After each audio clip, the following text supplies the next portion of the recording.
தமிழ்நாடு தொடர்ந்து வளர்ச்சி பெற்ற மாநிலமாக இருக்க இளைஞர்களும் துணை நிற்க வேண்டும் என முதலமைச்சர் ஸ்டாலின் வேண்டுகோள் விடுத்துள்ளார்.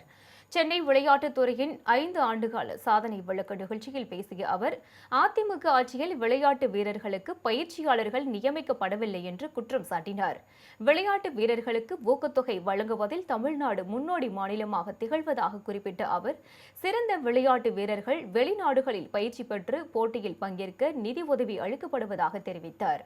தேசிய போட்டிகளில் வென்ற வீரர்களுக்கான நிதி உதவி உள்பட அனைத்தும் அதிகரிக்கப்பட்டுள்ளதாக கூறினார்.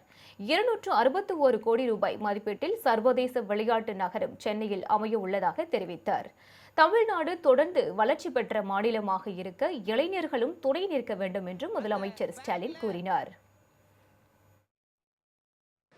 தமிழ்நாடு தொடர்ந்து அமைதியான வளர்ச்சி பெற்ற மாநிலமாக இருக்கணும்னா அது அரசியல் தலைவர்களான எங்கள் கையில் மட்டும் இல்லை, இளைஞர்களான நீங்களும் எங்களுக்கு துணையாக நிற்கணும். படிக்கிற காலத்தில் எந்த விதமான கவன சிதறல்களும் இடம் கொடுக்காதீங்க. எல்லாரும் ஏதாவது ஒரு ஸ்போர்ட்ஸில் எடுத்து விளையாடுங்க. ஸ்போர்ட்ஸை விட ஒரு பெரிய மெடிடேஷன் இருக்கவே முடியாது. ஸ்போர்ட்ஸ் விட கவனக்குவிப்பு உதவுகிற நல்ல டெக்னிக் எதுவும் இருக்க முடியாது. ஸ்போர்ட்ஸில் இன்ட்ரெஸ்ட் இருந்தால், இன்னும் சொல்கிறேன், உங்களுக்கு போதை போன்ற தீய பழக்கங்களை கூட போகக்கூடிய எண்ணமே வராது. பாசிட்டிவாக இருங்க, ஃபிட்டாக இருங்க. நீங்கள் ஹெல்த்தியாக இருந்தால் நம்ம ஸ்டேட்டும் ஹெல்த்தியாக இருக்கும்.